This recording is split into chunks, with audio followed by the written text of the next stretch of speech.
ఆ ఋభుగీతుల మహావాక్య నిర్ణయం అనేటటువంటి ఒక ప్రకరణంలో అద్భుతమైన విషయాన్ని సమన్వయపరుస్తున్నాడు ఋభువు. ఈ ఋభువు సాక్షాత్ శివుని నుంచి సూత్ర రూప ప్రబోధాన్ని పొంది బ్రహ్మానుభవం పొందిన వాడై నిదాఘుణ్ణి నిమిత్తంగా చేసుకుంటూ చెప్పినటువంటి జ్ఞానవాహినియే ఋభుగీత అని మనం చెప్పుకున్నాం. ఇందులో వివిధములైన ఆత్మవిచారణాంశములు చెప్పబడుతున్నాయి. ఇక్కడ మనం గమనించవలసింది ఏంటంటే, సాధారణంగా ధర్మంపై అవగాహన ఉన్న వాళ్ళు ఎవరికైనా సరే మోక్షం అంటే ఏమిటి అంటే పరమాత్మతో ఐక్యం అవడం అంటాం, అంతే కదా. చాలా మంది వినుంటారు ఈ మాట. భగవంతుడితో ఐక్యం అవడం మరొక మాట. భగవంతుడు పరమాత్మ, బ్రహ్మముతో ఐక్యం అవడం, మూడు ఒకే శబ్దం. నిజానికి బ్రహ్మమన్నా పరమాత్మన్నా భగవంతుడన్నా నిజానికి ఒకటే. బ్రహ్మేతి పరమాత్మేతి భగవానేతి గచ్చతే అని చెప్తోంది కదా శాస్త్రం. అది పరమాత్మ ఐక్యం కావాలి, అదే మోక్షం. అంటే ప్రపంచంతో ఐక్యం కాకుండా పరమాత్మతో ఐక్యం కావాలి అని. దీన్ని బట్టి తెలుస్తున్న నిర్వచనం ఏంటంటే, ప్రపంచంతో ఐక్యమైపోతే బంధం, పరమాత్మతో ఐక్యమైతే మోక్షం, అంతే. నిర్వచనం తెలిసిపోయింది. అయితే మనం దేనితో ఐక్యమై ఉన్నాం, అది పొందవలసింది పరమాత్మతో కావచ్చు గాక, ఉన్న స్థితి ఏమిటి? ప్రపంచంతో ఐక్యం. ఇప్పుడు దీని నుంచి దాని వైపు మరల్చడమే సాధన, మరొకటి కాదు. ప్రపంచంతో ఐక్యం నుంచి పరమాత్మతో ఐక్యం వైపు వెళ్ళాలి. అప్పుడు పరమాత్మను తెలియనివ్వకుండా, పరమాత్మ స్పృహ కలగనివ్వకుండా ఏ వస్తువులు మనకు గోచరిస్తున్నాయో అవి ఉపాధులు గనక, ఉపాధులు ఒక్కొక్కటి నిరసించి ఉపాధులన్నిటికీ చైతన్యం ఇస్తూ ఉపాధులకి అంతర్యాముగా ఉన్నవాడే పరమాత్మను ఆలోచిస్తే, ఆఖరికి మన శరీరం అనే ఉపాధిలో మన మన ప్రాణ బుద్ధేంద్రియములన్నిటికీ చైతన్యం కలిగిస్తూ లోపల ఎవడున్నాడో వాడు పరమాత్మయే. అయితే ఈ శరీరంతో కలిపి నేను అనుకోవడం వల్ల తెలుసుకోలేకపోతున్నాం. అంటే శరీర రూప ప్రపంచ తాదాత్మ్యం. శరీరం కూడా ప్రపంచంలో ఒక భాగమే. నీ శరీరం ప్రపంచం వేరు కాదు, ప్రపంచంలో శరీరం ఒక భాగం. కానీ శరీరంతో తాదాత్మ్యం కూడా ప్రపంచ తాదాత్మ్యమే. ఆ శరీర తాదాత్మ్యానికే దేహాత్మ భ్రాంతి అని పేరు. దేహమే నేను అనుకునే భ్రాంతి. ఆ దేహ తాదాత్మ్యం వదిలి పరమాత్మతో తన్మయో భవ సర్వదా అని నేను చెప్పాడు. తన్మయుడివి కా అని అనేటప్పుడు క్రమంగా అసన్నిరసనేనా అంటూ అనాత్మ పదార్థములతో తాదాత్మ్యం విడుస్తూ, తాదాత్మ్యం విడవాలి, పదార్థాలు విడవక్కర్లే. అది నేను నాది అనే భావాన్ని క్రమంగా విడిచి పరమాత్మ వైపు తిప్పే పద్ధతి ఏదైతుందో దాన్ని రకరకాల వాక్యాలతో బోధిస్తున్నాడు. అంటే మనం అనుకునే మోక్షం అర్థమయ్యేటట్టు చెప్పడమే వేదాంతం తప్ప, వేదాంతం గజిబిజి అనే లేక ఇది మనకు అక్కర్లేదనో మనది కాదనో అనుకోరాదు. వేదాంత జ్ఞానం బాగా ఉంటే భక్తి పుష్కలమైపోతుంది. కనుక భక్తి కూడా పూర్ణమయ్యేది జ్ఞానం వచ్చినప్పుడే. అదే జ్ఞాన వైరాగ్యయుత భక్తి గొప్పది అంటారు కదా. అది కాకుండా వేదాంతం అర్థం కాలేదు అనుకుంటే భక్తి గొప్పది అనుకుంటే వేదాంతం లేని భక్తి పూర్ణం కాదు. ఇది తెలుసుకోవాల్సింది. కానీ జ్ఞానం బాగా కలిగితే భక్తి కూడా నిండిపోతుంది. భక్తి పరిపూర్ణమైన పరాకాష్ఠకు వెళితే దానికి జ్ఞానం రుచి తగులుతుంది. ఎందుకంటే బ్రహ్మం అంటే, భక్తిలో మనం భగవంతుడిని ఎవరినంటున్నామో వాడినే బ్రహ్మం అంటున్నాం. ఆ బ్రహ్మము నీకు వేరుగా లేదయ్యా అని చెప్పడమే దీని యొక్క ఉద్దేశం. కానీ వేరుగా ఉందనుకుని అనిపించడం అనేక జన్మల అలవాటు గనక, అలవాటును వదిలించడం అంత తేలిక కాదు గనక, ఆ బూజు దులిపి తీసుకురావడం అనే పని ఉన్నదే, అది పెద్ద పని. దాన్ని ఋభువు అద్భుతంగా చేశాడు. ఇక్కడ వివిధ అధ్యాయాల్లో ఒక్కొక్క వాక్యాన్ని మాటి మాటికి ఆవృతం చేస్తూ దానికి అనుబంధంగా శ్లోకములు చెప్తూ విచారణ మార్గానికి అద్భుతంగా చూపించాడు. అలా అన్ని సమన్వయించి వేదాంత మార్గం కష్టం అనుకుంటున్నామని ఆయన అత్యంత సులభం అంటున్నాడు. ఎంత రమ్యమైన మాట అన్నాడు చూడండి. అసలు అత్యంత సులభం ఇదేట. సులభం బ్రహ్మ విజ్ఞానం, సులభం శుభం ఉత్తమం. బ్రహ్మ విజ్ఞానం సులభం. సులభం అయితే నాకెందుకు అంటే శుభం ఉత్తమం. ఉత్తమమైన శుభం ఇదే. బ్రహ్మ తన్మంగళం పరం అంటుంది ఉపనిషత్తు. అన్నిటికంటే మంగళం ఏంటంటే బ్రహ్మమే. అందుకే బ్రహ్మముని చింతన చేసిన, బ్రహ్మముని కాసేపు మనం భావించినప్పటికి కూడా మంగళమైపోతాం. ఎందుకంటే బ్రహ్మమే మంగళం. అదే మంగళానాంచ మంగళం అనేది బ్రహ్మమే. ఆయన మంగళం కనుక మంగళస్వరూపుడు, ఆనంద స్వరూపుడు, శాశ్వత స్వరూపుడు, మృత్యువు లేనటువంటి అమృత స్వరూపుడు. అది ఆత్మగా ఉన్న బ్రహ్మమే. అదే నేనయ్యున్నాను అనుకుంటే మంగళములని మనమే కదండి. అందుకే శుభం ఉత్తమం. అయితే ఇది ఎవరికి సులభం? సులభం బ్రహ్మనిష్టానం, సులభం సర్వబోధకం. ఎవరికి సులభం అంటే బ్రహ్మపుపై ఆసక్తి కలిగి బుద్ధిని దాని యందు నిలపడం అభ్యాసం చేసే వాళ్ళకి ఇది సులభం. లేని వాళ్ళకి దుర్లభమే. అదే విష్ణు శాస్త్రం 2 మాటలు ఇచ్చింది. దుర్లభో దుర్గమో దుర్గా, సులభ సువ్రత సిద్ధ అంది. దుర్లభం అన్నట్టు చెప్పేస్తూ ఇటు సులభము అన్నది. ఇక్కడ ఏమిటా ఇందులో విషయం అంటే, ఎవరు ఈ చెప్పినటువంటి అనాత్మల తాదాత్మ్యం విడిచిపెట్టలేరో వాళ్ళకి దుర్లభం. ఎవరు బ్రహ్మము కావాలని అనే ప్రేమతో కావాలనుకున్న వాడికి దొరుకుతుందని ఉపనిషత్తే చెప్పింది అనుకోండి. మనకు ఎందుకు అర్థం కావట్లేదు, ఎందుకు ఆసక్తి కలగట్లేదు అంటే కావాలని మనం అనుకోవట్లేదు. నాకు ఇక్కడ కావాలనుకున్నవాడు తప్పకుండా దాని బుద్ధిని నిలుపుతాడు. అభ్యాసం చేస్తాడు. అలా చేసే వాళ్ళకి సులభం. సులభం సర్వబోధకం. ఇందులో అర్థం కానిది ఏమీ లేదు. అందుకోవడానికి ఇబ్బంది పడ్డమే తప్ప అర్థం కానిది ఏమీ లేదు. సర్వసుబోధకం. సులభం కృతకృత్యానాం సులభం స్వయమాత్మన. సులభం కారణాభావం. ఎందుకంటే ఆత్మవస్తువు ఎక్కడో కొండ కొన మీదో చెట్టు కొమ్మ మీదో ఆకాశం కావలో ఉంటే కష్టపడాల్సింది. అంత దూరంలో లేదుగా, ఇక్కడే ఉంది అది. కనుక ఏం కష్టం చెప్పు నీకు ఇక్కడ.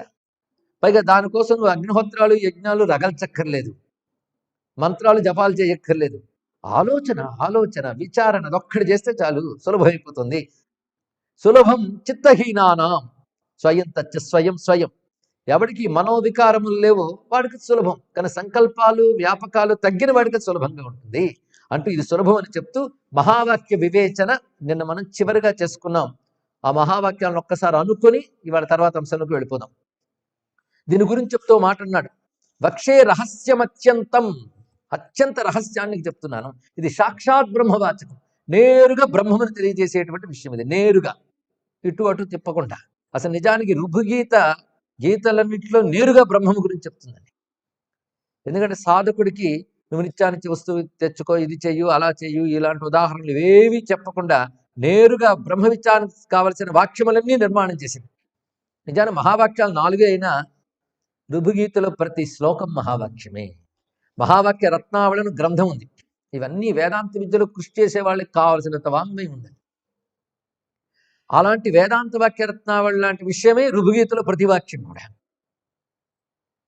అందుకే దీన్ని చెప్తున్నాడు, సాక్షాత్ బ్రహ్మ ప్రకాశకం రహస్యం అత్యంతం. అత్యంత రహస్యం అంటేనే స్థూల దృష్టి కలవారికి అంత తేలిగ్గా అర్థం కానిది అని తెలియాలి. సూక్ష్మ దృష్టి కలవారికి తెలుస్తుంది. ఇది సర్వోపనిషదాం అర్థం సర్వలోకేషు దుర్లభం. సర్వ ఉపనిషత్తుల యొక్క అర్థం నేను ఇప్పుడు చెప్పబోతున్నాను. అది సర్వలోకముల యందు దుర్లభం, లౌకిక విషయముల యందు దొరకదు అంటూ మహావాక్యముల్లో మొత్తం 4 వేదాల నుంచి తీసుకున్న వాటిలో ముందు ఋగ్యజుస్సామ సంభవమైనటువంటి 3 వాక్యాలని చెప్పారు. ప్రజ్ఞానం బ్రహ్మ, అహం బ్రహ్మాస్మి, తత్వమసి, అయమాత్మ బ్రహ్మ. ఇవే మహామంత్రములు అంటే తావళం పట్టుకుని తిప్పడం కాదయ్యా, ఇది విచారణ చేయాల్సినది ఇక్కడ. అందుకే మంత్రాలు ఎలా చేస్తామో అందరికీ తెలుసు. మంత్రం వేలుతో వెళ్ళిపోతుంటుంది, నోరు కదులుతుంది, మనసు ఎక్కడ వెళుతుంది. అందుకే మంత్రం మానేసేనండి అనకూడదు.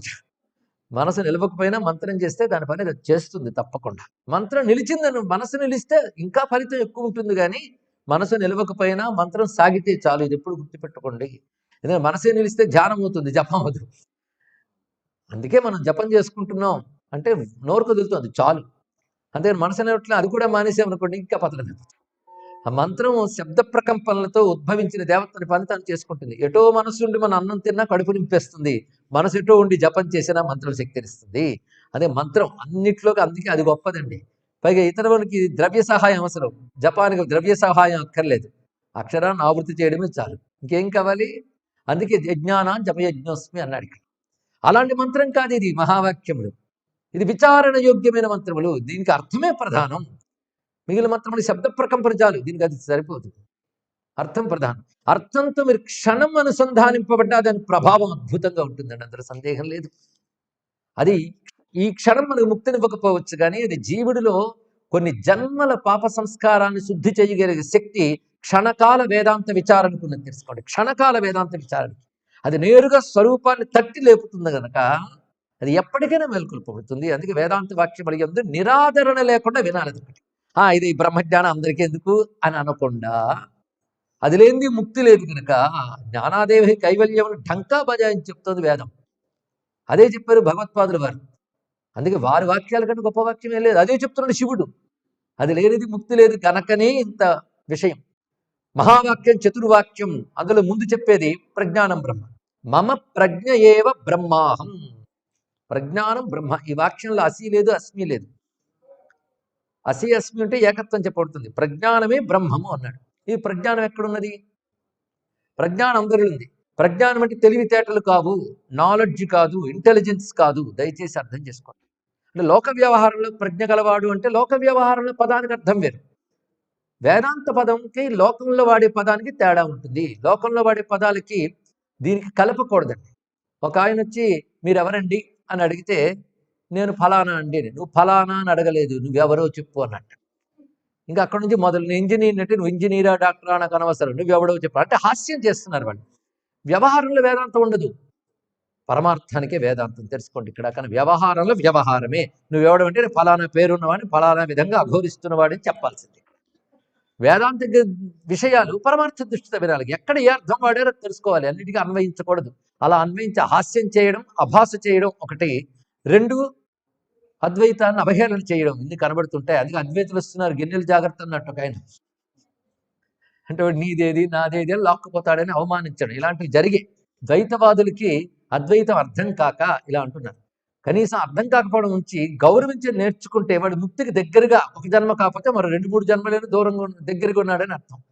అలా కాకుండా అవహేళన చేసేవనుకోండి కొన్ని 100 జన్మల దూరంలో ఉన్నాం అర్థం. ఎందుకంటే సర్వవేదాంత వాక్యానం అద్వైతే బ్రహ్మణి స్థితి అనే అద్భుతమైన వాక్యం ఇక్కడ కనబడుతుంది. సర్వవేదాంత వాక్యములకు స్థితి లక్ష్యము దేని ఏంటంటే అద్వైత బ్రహ్మమునందు. ఆ మాట గుర్తుపెట్టుకోవాలి. ఈ మాట వేదాంతమే ఉంది, ఎవరో అనలేదు. ప్రపంచోపశమం శాంతం చతుర్థం అద్వైతం మన్యంతే అని గట్టిగా ఉపనిషత్తే చెప్పినప్పుడు అద్వైతమే పరమావధి. అద్వైతం అంటే ఏమిటో కాదండి, అందుకే ఉపోద్ఘాతమే జీవుడికి లక్ష్యం, జీవబ్రహ్మైక్యమే మోక్షం అనేది అందరూ అంగీకరించినట్లయితే, జీవబ్రహ్మైక్యం కలగాలని మనం అనుకున్నట్లయితే అది స్పష్టంగా చెప్తోంది అద్వైతం. జీవ బ్రహ్మ ఐక్యం అంటే జీవుడు బ్రహ్మముతో ఐక్యం అవడం. ఐక్యం అవడం కొత్తగా అవ్వక్కర్లేదయ్యా, ఐక్యమై ఉన్నావు అన్నారు ఇక్కడ. ఐక్యమై ఉండే గడికి సాధన ఎందుకంటే ఐక్యం అనేది తెలుసుకోలేదు కనుక అన్నాడు ఇక్కడ. తెలుసుకోవడమే. ఇది ఎలాంటిది అంటే పోయిన బంగారు వస్తువు కోసం వెతుక్కుంటూ ఒళ్ళంతా చెమట్లు పట్టేసే బాధపడుతున్నాం. ఆఖరికి ఎవరో చెప్పారు అది కంఠంలో నుండి చూసుకొని ఆనందించాడు. ఇక్కడ కొత్తగా వచ్చింది బంగారం లేదు, అక్కడే ఉంది తెలియక. మరింతసేపు టెన్షన్ పడ్డాడా లేదు, వేదన పడ్డాడా లేదు. దేనివల్ల? తెలియకపోవడం వల్ల. పోవడం వల్ల కాదు, తెలియకపోవడం వల్ల. ఇప్పుడు తెలియగానే ఆనందం కలిగింది కదా. ఆనందం కలిగింది, కొత్తగా బంగారాభరణం అక్కడ తయారీ వచ్చిందా? లేదు. అది అక్కడ ఉన్నదే సిద్ధ వస్తువే. మోక్షం అనగా సిద్ధ వస్తువు. ఆ సిద్ధ వస్తువు అనుభవానికి రావడమే కైవల్యము. ఇది తెలుసుకోవాలి. అది జీవబ్రహ్మైక్యం సిద్ధమై ఉన్నది కనుక ఇందాక చెప్పిన ప్రపంచ తాదాత్మ్యము కల్పితము, అది లేనిది. పరమాత్మ తాదాత్మ్యం సత్యము. అందుకు మహానుభావుడు గురువుగారు శిష్యుడితో చెప్పట, రేపు మాయ అంటే ఏంటి చెప్తానని. ఇంకా రాత్రి నిద్రపట్టలే. గురువుగారు మాయ చూపిస్తారు అనుకున్నాడు. అంటే ఏదో ఠామ్ ఢీమ్ అంటే ఏవో చూపిస్తాడేమో అనుకున్నాడు. పొద్దున్నైతే గురుగారు వెంట శిష్యుడు వెళ్తూనే ఉన్నాడు. నేను మాయ చూపించారు ఏం చేయడే. కొంతసేపటికి వెళ్ళేటప్పుడు చెట్టును గట్టిగా పట్టుకున్నట్ట. పట్టుకుని నన్ను ఈ చెట్టు వదలట్లేదు అన్నట్ట. అయ్యో గురువుగారు చెట్టుకు అంటుకుపోయారని చాలా ట్రై చేసేట లాగడని, అవట్లేదు. ఆఖరికి ఏంటంటే మీరు చెప్తుంది అర్థం కాలేదు. చూసావా, చెట్టు నన్ను పట్టుకుందా, నేను చెట్టును పట్టుకున్నా. చెట్టును గట్టిగా పట్టుకుని వదలట్లేదు అన్నాను. అదేం వదిలేదు, అదేం పట్టేది వదిలేదు, నేనే గట్టిగా పట్టుకుని వేలాడుతున్నాను. ఇదే మాయ అన్నాడు. ఇక్కడ తెలుసుకోండి, మాయ అంటే ఇంతే. మనం పట్టుకున్న ప్రపంచం అంతా ఇంతే. తెలుసుకోండి ఇక్కడ. ఇప్పుడు అందరికి ఎందుకులేండి అంటే ఈ వదులుకోనండి అని అర్థం ఇక్కడ. అందుకే అసలు సత్యం చెప్పేవాడు ఎన్నో ఎదుర్కొనవలసి వస్తుంది, ఏం చేస్తాం. కానీ కావలసిన వాళ్ళు ఉంటారు కదా, వాళ్ళ కోసం చెప్పాల్సింది. అందుకే అసలు సత్యం ఇది ఇక్కడ. అందుకే ప్రజ్ఞానం బ్రహ్మ. ప్రజ్ఞానం అనగానే ఇక్కడ చెప్పేటప్పుడు వేదాంత పరిభాషలో ప్రజ్ఞానం వేరు, లోక వ్యవహారంలో నాలెడ్జ్ వేరు.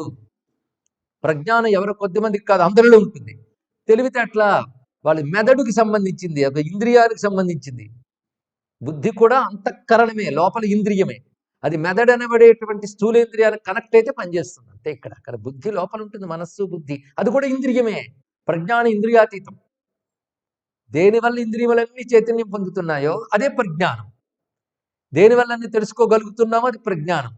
ఈ ప్రజ్ఞాన రూపుడే జీవుడు. లేకపోతే ఇంకేంటంటే జీవుడు నేను ఇది అనుభవించాను, అది చేశానంటే నిన్న దీనికి ఉదాహరణ చెప్పడం జరిగింది అనుకోండి. కానీ మనం ఎప్పటికప్పుడు నూతనలం కనుక మరి చెప్పాల్సి వస్తుంది. అంతే కదా, నూతనలో నిత్య నూతనలో. నేను చెప్పింది నిన్నే, ఇవాళే. శివలింగాలు లాంటి వాళ్ళు అభిషేకం చేస్తే ఒక్క నీరు లోపలికి వెళ్తుంది. అందువల్ల మళ్ళీ ఒకసారి అనుకోవడం తప్పేమున్నది, విశేషమైన అంశం. శివుడితో పోల్చేయాలండి, ఏమనుకోవచ్చు. అంటే నేను అనేది నాతో మించిపోయిన వేదాంతులు కూడా వినేవాళ్ళు ఉన్నారు, వాళ్ళకి నమస్కారం. కానీ చెప్తున్నది ఏంటంటే అందుకోలేమనుకునే వాళ్ళని అందించడం కోసం పడుతున్న ఒకానొక తాపత్రయాన్ని దయచేసి అర్థం చేసుకోవాలి. అంతేగాని తెలిసిన వాళ్ళని నేనేమీ అనట్లేదు, వాళ్ళ పాదపద్మాలకు నమస్కారం కూడా చేస్తాం. బ్రహ్మజ్ఞులు ఎందరో ఉన్నారు, బ్రహ్మజ్ఞులు వింటున్న ఇక్కడున్నారు, ప్రత్యక్ష ప్రసారం వింటున్న పెద్దలు ఎందరో ఉన్నారు, వాళ్ళందరికీ నమస్కరించుకోవాలి. కానీ ఇక్కడ చెప్తున్నది ఇదేదో భయంకరమైన అందుబాటులో లేని అక్కరలేని వస్తువు అనే భ్రాంతి ఉంటే సాధకులైన వారు భ్రాంతి విడిచిపెట్టాలి అని చెప్పడం. నిజంగా భగవంతుడు కావాలనుకుంటే దీనిలో రమించిన వాళ్ళే ఆయన పొందగలరని మాత్రం తెలుసుకోండి. ఇక్కడ ఈ జ్ఞానంతో రమించాలి. అందుకే ఇంత గట్టిగా చెప్పడం. ప్రజ్ఞానం అనేది బుద్ధికి సంబంధించిన తెలివితేటలు కావు. బుద్ధికి, ప్రాణానికి, శరీరానికి కూడా ఏది చైతన్యం ఇస్తుందో. ఒక ఆయన అన్నాడు, నాకేం అర్థం కాలేదండి. అర్థం కాలేదన్న విషయం అర్థమైంది కదా, అదే జ్ఞానం అంటే. నాకు అర్థం కాలేదని క్లియర్గా చెప్పగలిగేవి కదా. అర్థం కాలేదన్న విషయం గ్రహించిన ఒకానొక ఎరుక నీలో ఉంది. ఆ ఎరుక బుద్ధివి కాదు, ఎరుకగానే ఉంది. అది చిద్రూపమే ఉంది. Consciousness, not knowledge.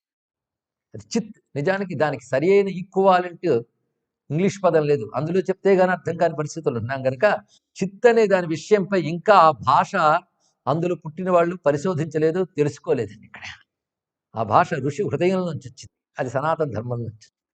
అది చిత్, అది ప్రజ్ఞానం.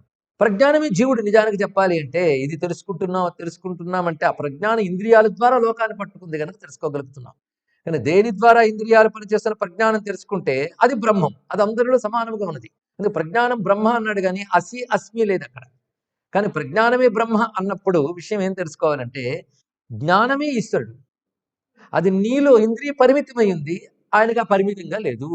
ఇది ఎలాంటిదంటే కెరటానికి పరిమితమై ఉన్న నీరు, సముద్రంలో ఉన్న జలము. నేను ఈ ఉదాహరణ ఎందుకు చెప్తున్నానంటే కిటికీ ఆకాశం నేను చెప్పాం కొంతమేరకు, కానీ కెరటం సముద్రం ఉపమానం ఇంకా బాగుంటుంది. నేను కెరటానికి కిటికీ లాంటి ఇతర అవయవాలు లేవు, ఆ జలస్వరూపమే దానికి ఉంది. అందుకే ఇది ఇంకా అర్థమవుతుందని ఈ ఉపమానం ఇంకా దగ్గర. అందుకే సముద్రం తరంగాల ఉపమానమే మహాత్ములు తీసుకోవడానికి ఎక్కువ కారణం ఏమిటి అంటే అది కిటికీ, అద్దం, గోడ ఉపమానం కంటే గొప్పది. ఇంకో విషయం, ఇంకో సబ్జెక్ట్ లేదు అక్కడ. అలలో ఏముందో సముద్రంలో ఉంది. అందుకే చెప్తున్నా ఇక్కడ.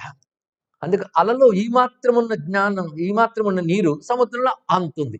కానీ ఇక్కడ ఉన్నది ఒకటి, సబ్జెక్ట్ ఒకటేగా. అందుకే ఇక్కడున్న కించిజ్ఞత, అక్కడ ఉన్నటువంటి సర్వజ్ఞతలో జ్ఞ అనేది ప్రజ్ఞానం, అది బ్రహ్మ. అది చెప్తుంది ఇక్కడ. అదే ప్రజ్ఞానం బ్రహ్మ అనే మాట. ఇది ఎలా సాధన చేయాలో చెప్తున్నాడండి. ఇది వినడం కాదు, సాధన. అది విచారణ చేసుకో. ఇది ఎలాంటిది అంటే లవణం తోయమాత్రేణ యథైకత్వం అఖండితం అఖండైక రసం వక్షే విదేహో ముక్తి లక్షణం. విదేహో ముక్తి లక్షణం డెఫినిషన్ అండి. విదేహ, దేహము లేకపోవడమే ముక్తి లక్షణం. అంటే చచ్చిపోతే అందరూ ముక్తి పొందుతున్నారు. దేహం లేదుగా. స్థూల దేహం లేదు కానీ సూక్ష్మకారణ దేహాలు అఘోరిస్తుంటాయి. ఎంతకాలం అఘోరిస్తుంటాయంటే కల్పాలు గడిచిపోయి జగత్ ప్రళయమైపోయినా అప్పుడు నిద్రించినట్టుండి మళ్ళీ ప్రళయం వచ్చినప్పుడు, సృష్టి వచ్చినప్పుడు మళ్ళీ లేస్తుంది. కానీ సూక్ష్మకారణ దేహాలు ఉన్నంత వరకు ఈ లోకం ఆ లోకం, ఈ దేహం ఆ దేహం తిరుగుతూనే ఉంటామండి. కనుక విదేహం అంటే స్థూల సూక్ష్మ కారణ శరీరములు కూడా నేను అనే తాదాత్మ్యం విడిచిపోతే అది విదేహం, అది ముక్తి లక్షణం. అఖండైక రసం వక్షే. అఖండైక రసం తెలియాలి. ఎందుకంటే అన్ని వాక్యాలకి అఖండైక రసమే ప్రధానం. అఖండైక రసం అంటే అహం బ్రహ్మ అస్మి, తత్వం అసి, అయమాత్మ బ్రహ్మ. ఇందులో 3 వాక్యములు చూసుకున్నాం. అహం బ్రహ్మ అస్మి. అహం అంటే జీవుడు. అంటే ప్రస్తుతం మనం ఇంక పరమాత్మను తెలుసుకోలేదు కనుక నేను నేను నేను అనుకుంటున్నాం. విచారణతో నేను అనబడే స్ఫురణ అనాత్మ విషయాల నుంచి ఆత్మ విషయం వైపు మననం చేస్తూ దానితో తాదాత్మ్యం చెంది అహం బ్రహ్మ అస్మి అన్నది ఇక్కడ. అంటే అహం బ్రహ్మ అస్మితో ఏమైంది, కలిసిపోయింది. అలాగే ప్రజ్ఞానం బ్రహ్మ. ఇక్కడ నువ్వు అల్పజ్ఞ సర్వజ్ఞ అనుకుంటున్న జ్ఞానరూపమైన ప్రజ్ఞానం ఏదుందో అదే బ్రహ్మము గ్రహించు. అంటే జలమే సముద్రము అన్నట్లండి. ప్రజ్ఞానం బ్రహ్మం అంటే ఇంకోటి కాదు. జలమే సముద్రము. జలమే సముద్రం అంటే అలలో జలమే ఉంది, సముద్రంలో జలం ఉంది. రెండు అఖండంగానే ఉన్నాయి. దీని నుంచి వేరుగా ఉనికి లేదు. అలా ఉందా? అలా ఏదో బయటకు వచ్చేస్తే అయ్యో సముద్రంలో దులిసి వచ్చేసేవే, వెళ్ళిపో అంటారండి. ఇక్కడ అది ఉన్నదే అందులోని. కనుక నేను బ్రహ్మముని ఎందుకు చెప్పాలంటే నువ్వు ఉన్నదే బ్రహ్మములో, నీ చుట్టూ ఉన్నది బ్రహ్మము, నీలో ఉన్నది, నీతో ఉన్నది, నీకై ఉన్నది, నువ్వై ఉన్నది బ్రహ్మము. అది తెలుసుకో. ఇక్కడే మరొకట్లేదు. అందుకే అలా సముద్రం ఉపమానం గొప్పదండి. అది ఏమాత్రం వేరుగా లేదు సముద్రానికి, అందులోనే ఉంది, అందుతోనే ఉంది. కానీ ఎవరిని చేజనించి ఎవరి లోపల ఉండి లీనమై ఎవరి యందుడింది, ఎక్కడ భేదం లేదు. అది తెలుసుకుంటే చాలు. అది తెలుసుకున్న కళ్ళ మళ్ళీ లేచిన దానికి బాధ లేదు. ఎందుకంటే అఖండ సముద్రాన్ని అనే భావం దానికి ఉన్నది కనుక అది ముక్తి పొందిన ఇట్లే. కనుక ప్రజ్ఞానం బ్రహ్మ అంటే అఖండైక రసం. అఖండైక రసాన్ని అర్థం చేసుకోవడానికి ఛాందోగ్యోపనిషత్తు చెప్పిన వివరణ ఒకటి ఇక్కడ ఇచ్చాడండి. లవణం తోయమాత్రేణ యథైకత్వం అఖండితం. ఉప్పు గల్లు తీసుకుని వెళ్ళి నీటిలో వేయండి, ఏమవుతుంది? ఉప్పు అస్తిత్వం పోయింది. పోయిన తర్వాత ఆ జలంలో ఎక్కడ చూసినా ఏ రుచి వస్తుంది? అఖండ రసం. అఖండ రసం అంటే అదే అర్థం, మరొకటి లేదు. ఏకరసం. కనుక ఏదైతే జ్ఞానము చిత్ నీలో ఉన్నదో అది బ్రహ్మముతో ఐక్యమయ్యాక ఉన్నది ఆనంద రూపమైన జ్ఞాన రూపమైన అనుభవం మాత్రమే ఉంటుంది. అది అఖండముగా ఉన్నది. అలా అహం బ్రహ్మ అన్నప్పుడు నేను దేహం అనుకుంటున్నంత కాలం కేవలం అహం మాత్రమే ఉంది. అది బ్రహ్మ విచారణ చేయడానికి మొదలైన అహంకారం కావాలి. మొదలైన అంటే మొదలు పెట్టిన బ్రహ్మ విచారణకు మొదలుపెట్టిన అహంకారం అవడం మొదలు పెడితే అహం బ్రహ్మ వరకు వెళ్ళింది. తర్వాత అస్మి అని నిర్ధారణ చేసుకున్నట్టు అది వృత్తి 3 విధాలు అని నేను మనం చెప్పుకున్నా. ఎవరైనా చెప్పగలరా? 3 వృత్తులు చెప్పాను నేను. ఎందుకంటే ఇది క్లాసే, వేదాంత మాత్రం క్లాసే, కాలక్షేపం కాదు. ఇలా క్లాసు ఎప్పుడే ప్రశ్న అడుగుతాడో అని జాగ్రత్తగా ఉంటే నిద్ర లేకుండా వినేవాడు. 3 వృత్తులు చెప్పాను నిన్న. అమ్మా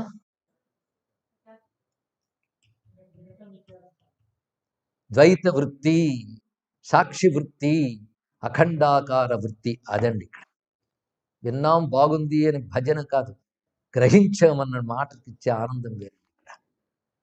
ద్వైత వృత్తి, సాక్షి వృత్తి, అఖండాకార వృత్తి. ద్వైత వృత్తి అంటే ఒకటి చెప్పాడు, దేహోహమిత్యహంకారం ద్వైత వృత్తి రితీరితం. వృత్తి అంటే యాక్షన్, మనస్సు యొక్క యాక్టివిటీని వృత్తి అంటారు. మనస్సు యొక్క యాక్టివిటీ. వృత్తి అంటే అదేదో పదం, జాబు నౌకరీ అని కాదు, మనస్సు చేసే పని. మనస్సు దేహం అనుకుంటున్నంత కాలం ద్వైత వృత్తి, ఇది వదలదు, ద్వైత వృత్తి ఉంటుంది. సాక్షి వృత్తి, సర్వం సాక్షిరహం బ్రహ్మ ఇత్యేవ దృఢ నిశ్చయం, సర్వదా అసంశయం బ్రహ్మ సాక్షి వృత్తి రితీరితం. బ్రహ్మం అంటే ఏంటో తెలుసుకుని ఆ బ్రహ్మము నేనే అంటూ ఈ జగత్తుని వాటన్నిటి సాక్షి రూపంగా చూస్తూ, అంటే జరుగుతున్న ద్వంద్వములకి అంటుకోకుండా సాక్షిగా చూస్తున్న స్థితి సాక్షి వృత్తి. అక్కడ గొప్ప విషయం ఏంటంటే బ్రహ్మం అంటే తెలిసి బ్రహ్మమునందు మనసు నిలుస్తోంది కనుక అది గొప్పది. కానీ అది పూర్ణం కాదు, నిలుస్తుంది. దీనికి రమణుల వారు గొప్ప ఉపమానం చెప్పారు, చాలా మందికి తెలుస్తుంటుంది. కొన్ని చోట్ల ఒక నీటి లోపల ప్రవాహంలో మంచుగడ్డ ఉంటుందిట. మంచుగడ్డ నీరు రెండు ఉన్నాయి కదా. మంచుగడ్డలో ఏముంది? నీరే ఉంది. అది కరిగిపోతే నీరే అవుతుంది. కానీ మంచుగడ్డ నీటిలో ఉన్నది రెండు వేరు అనుకున్నది, మళ్ళీ తెలివి వచ్చింది, అరే రే నాదే ఉన్నది కూడా ఇంకా అక్కడ ఉంది, కరిగిపోవాలని. కానీ బ్రహ్మమును నిలుస్తున్నా, సర్వమును సాక్షిగా చూస్తున్నాను, సాక్షిగా చూస్తున్నా అంటే సాక్షిగా చూస్తున్నాను రెండో వస్తువు ఉందా? సాక్షిగా దేన్ని చూస్తున్నావు? సాక్షిగా మరొక దాన్ని చూస్తున్నానంటేనే వచ్చింది కదా. అంటే ఇంకా పూర్ణంగా నీకు బ్రహ్మజ్ఞానం రాలేదు. మరో వస్తువు ఉంటేనే కదా సాక్షిగా చూస్తున్నాను అనే మాట వస్తుంది. అసలు ఈ సృష్టి, స్థితి, లయ, ఈ జగత్తు ఏవీ లేనివే ఉన్నదంతా ఏకరసమైన బ్రహ్మమని తెలిసినప్పుడు సాక్షి వృత్తి పోయి అఖండాకార వృత్తి లభిస్తుంది. అఖండాకార వృత్తిలో అంతా ఒకటే. ఇప్పుడు అర్థమైంది కదా, ద్వైత వృత్తి, సాక్షి వృత్తి, అఖండాకార వృత్తి. కనుక ద్వైత వృత్తులు అందరూ ఉంటారు. విచారణ చేసిన వాడు మంచి స్థాయికి వెళ్ళినప్పుడు సాక్షి వృత్తికి వస్తాడు. చివరికి రావాల్సింది అఖండాకార వృత్తి. అంటే నేను సాక్షిగా జగత్తును చూస్తున్నాను అంటే మళ్ళీ సాక్షిగా జగత్తును రెండు వచ్చేసాయి. జాగ్రత్త పాయింట్ అర్థమైంది కదా. జగత్తు బ్రహ్మము తప్ప మరొకటి కాదు అని తెలిసే ఇంక సాక్షిగా ఏం చూస్తావు, అంతా నువ్వే. నువ్వే అన్నప్పుడు ఏకరసం, అది అఖండైక రసకం. తెలిస్తే అంత అందమైన మాట అండి. అది అఖండాకార వృత్తి. దీని గురించి ఉద్దాలక శ్వేతకేతు ఉపాఖ్యానంలో చాలా విషయాలు మనకు చాలా తెలుస్తుంటాయి. అదేవిధంగా మనకి చాందోగ్యంలో కొడుకుతో తండ్రి చెప్తాడు, తేనె తీసుకురా అన్నాడు. ఈ తేనె ఎలా వస్తుంది అని అడిగాడు. ఎలా వస్తుంది తేనె మీరు చెప్పండి? నేను వేదాంతం అడగట్లేదు, తేనె అడుగుతున్నా. అనేక తేనెటీగలు పువ్వుల నుంచి సేకరించి సమీకరించిన తేనె కనుక అనేక పువ్వుల నుంచి తెచ్చింది కదా.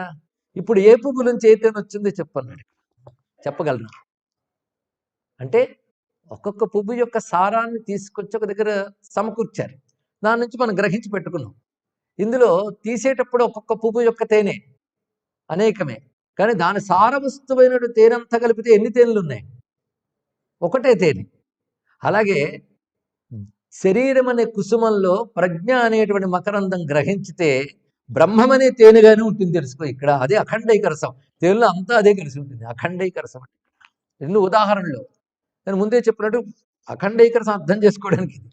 అలాగే ఇక్కడ లవణం తోయ మాత్రేణ అనే దాన్ని దాంట్లో నీటిలో కలిపి పొద్దున పూట పైనుంచి రుచి చూడు అంటాడు తండ్రి, అంటే గురువు గారు చూస్తాడు. మధ్యలో రుచి చూడు చూస్తాడు, చివరిలో రుచి చూడు చూస్తాడు. ఏ రసం ఉంది? మూడు ఒకటే అన్నాడు. అంతేనా? అఖండైక రసం అయినప్పుడు ఏకమే ఉంటుంది, మరి రెండు ఉంటుందో. ఆ రసం అంటే ఆనందానుభూతి, ఏకానందం, అదే బ్రహ్మానందం, అది అఖండానందం, అది నా యొక్క స్వస్వరూపం. అందులో ఒక చిన్న బిందువుని తీసినా అదే రుచే, మొత్తం తాగినా అదే రుచే. కనుక నాలో ఉన్న అది కూడా అదే రుచే, ఆ బ్రహ్మానందమే నేను అనే స్థితి అఖండాకార వృత్తి. అఖండాకార వృత్తి అహం బ్రహ్మ అస్మిలో మొదట సాక్షి ముందు ద్వైత వృత్తి, తర్వాత సాక్షి వృత్తి అయి అస్మి అనేది స్థిరపడిన తర్వాత అఖండాకార వృత్తిగా అయిపోతుంది. అది వస్తే ముక్తి పొందిపోయినట్టే. చూసారా 3 వృత్తులను ఎంత చక్కగా చెప్పాడో, అర్థమైంది కదా.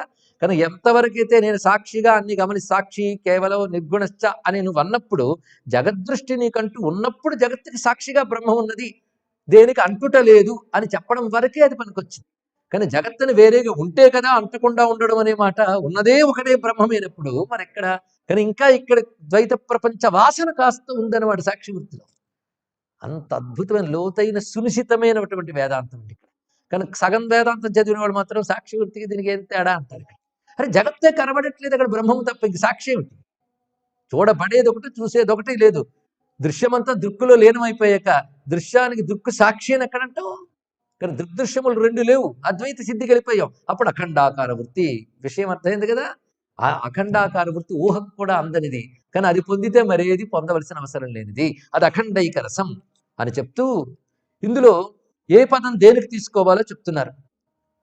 మననస్య పరం వాక్యం, అది విశేషించి అభ్యాస వాక్యమేతత్తు సదాభ్యాసస్య కారణం. ప్రజ్ఞానం బ్రహ్మ అనేది అభ్యాస వాక్యం అన్నాడు ఇక్కడ. అజ్ఞానరూపమైన చైతన్యం గురించి ఆలోచన చేస్తూ అది బ్రహ్మము యొక్క లక్షణమే ప్రజ్ఞానం.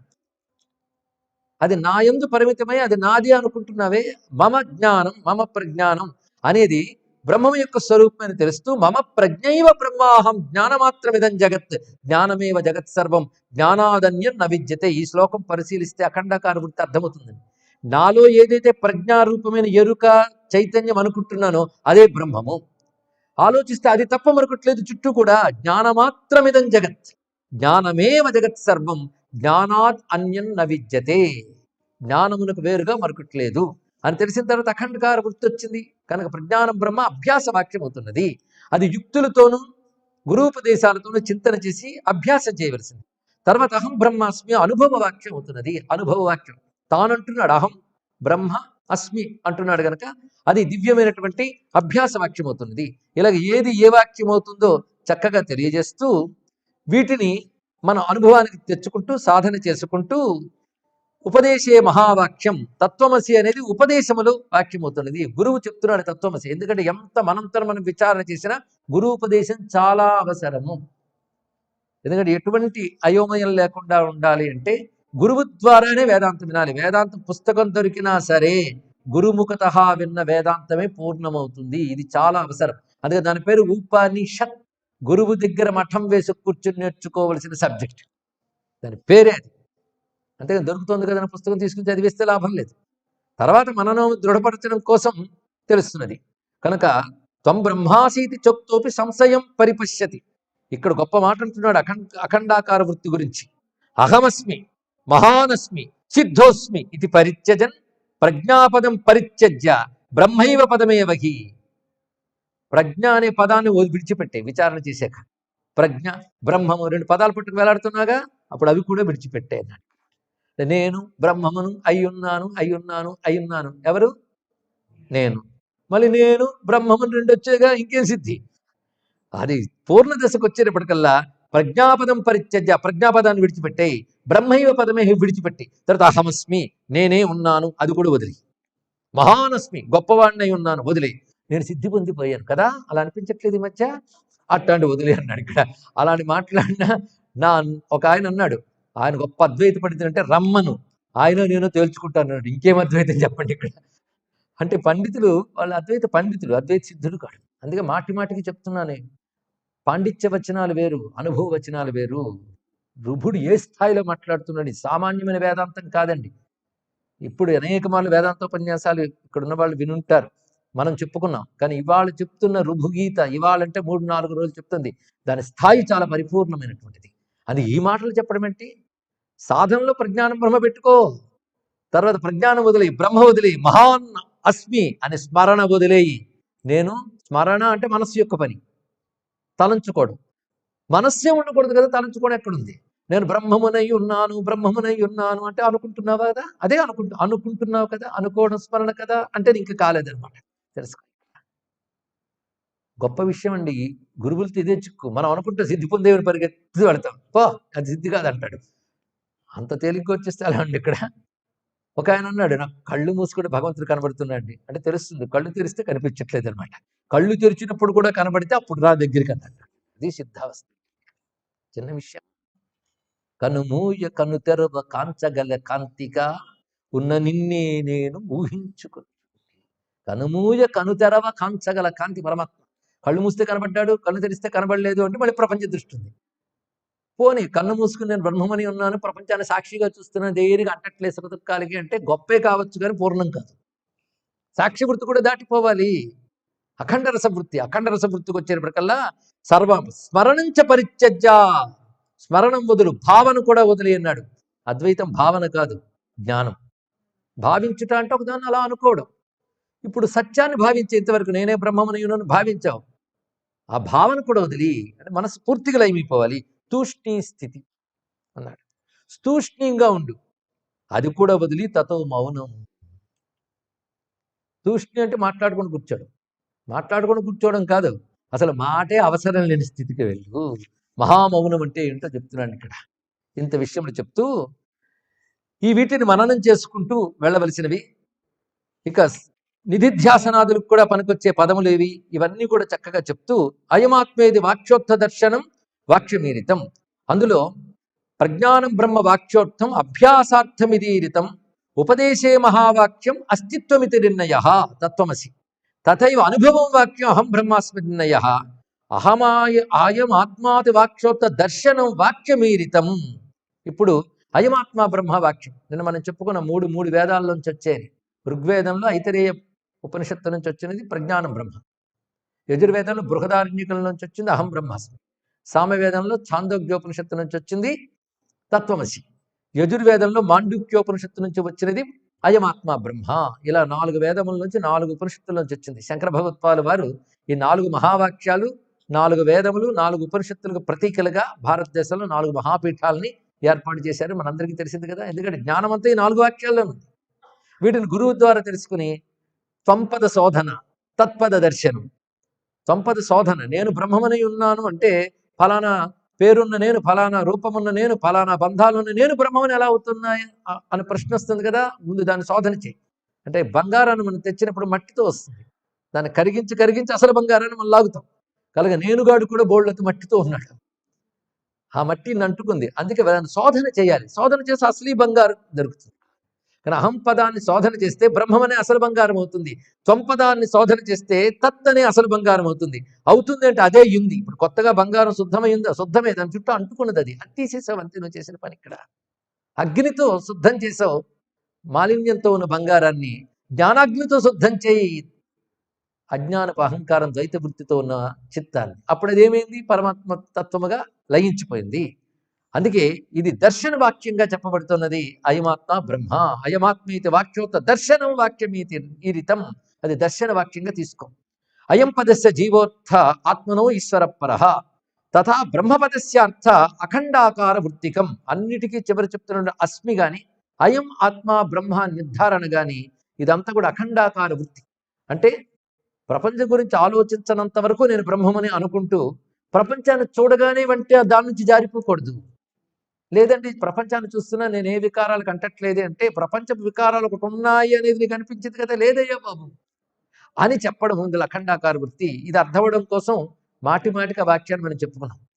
అందుకే సృష్టిలో బ్రహ్మము తప్ప మరొకటి లేదు తెలుసుకో. లేదంటే అవన్నీ ఉన్నాయంటే వాటిని లేవనడం లేదు. చెప్పండి, బాగా తెలుసుకోండి. ఏంటి పొద్దు లేచి ఇంత ప్రపంచం ఉంటే ఏదో సాయంత్రం ప్రపంచం దగ్గర ఇంట్లో నిద్ర పట్టుకొస్తే ఈ ప్రపంచం లేదంటారేంటండి అని కోపం వస్తుందేమో. లేదంటే తెలుసుకోవాల్సింది బ్రహ్మమునకు వేరుగా లేదు, ఇందులో బ్రహ్మము తప్ప మరొకటి లేదు, అది చెప్పడం. వేరుగా లేదంటే అర్థం. కెరటాలు సముద్రమునకు వేరుగా లేవు, అందులో సముద్ర జలం మాత్రమే ఉన్నదని చెప్పినట్లే అది తెలిసాక ఈ కెరటం పక్క కెరటాన్ని చూసి నేను సాక్షిగా చూస్తున్నాను అనడం ఏంటి? అది ఇంత కలిపి ఒకటే సముద్రం. అది ఇది తెలుసుకో. అఖండ రసానుభవం అంటే అంత గొప్ప వృత్తి. అసలు ఆ పదజాలంతో అంత చక్కగా చెప్పాడు. ఈ ఒక్క అధ్యాయం ఒక విధంగా పూర్ణాధ్యాయం అని చెప్పుకోవాల్సిందే. ఈ విధంగా చెప్పి దాన్ని పరిపూర్ణం చేస్తూ ఏష వేదాంత సిద్ధాంత, ఇది వేదాంత సిద్ధాంతం అయినా నేను ప్రతిపాదించినది. అంతేకాదు ఏష వేదాంత సిద్ధాంత అహం బ్రహ్మణ సంశయ, సర్వ వేదాంతముల సిద్ధాంతం ఒక్కటే, అహం బ్రహ్మణ సంశయ. అంతే కదా, సర్వం నాస్తి న సంశయ, అది తప్ప మరేదీ లేదు, సందేహం లేదు. అది మాత్రమే ఉంది, సందేహం లేదు. రెండిట్లో సందేహం ఉండకూడదండి. ఆ నిస్సందేహ వృత్తి కావాలి. అదే నిస్సంశయ సంశయగ్ని. ఆ స్థితి కావాలి. ఏ సందేహం లేదు, ఉన్న సందేహం పోగొట్టాలి. ఏ సందేహం లేదు బ్రహ్మము, దాన్ని ఆశ్రయిస్తే మన సంశయం పోగొడుతుంది, మన తెలివిని ప్రేరేపించి. మరి ప్రచోదయాత్తని బుద్ధిని ప్రేరేపించి మనం అడుగుతున్నామే, బుద్ధిని ప్రేరేపించి ఓ శక్తి నువ్వు తప్ప అన్యము లేదని తెలివి మాకు వచ్చేటట్టు చెయ్యు అని బ్రహ్మముని శరణ వేడమే అందులో కనబడుతుంది.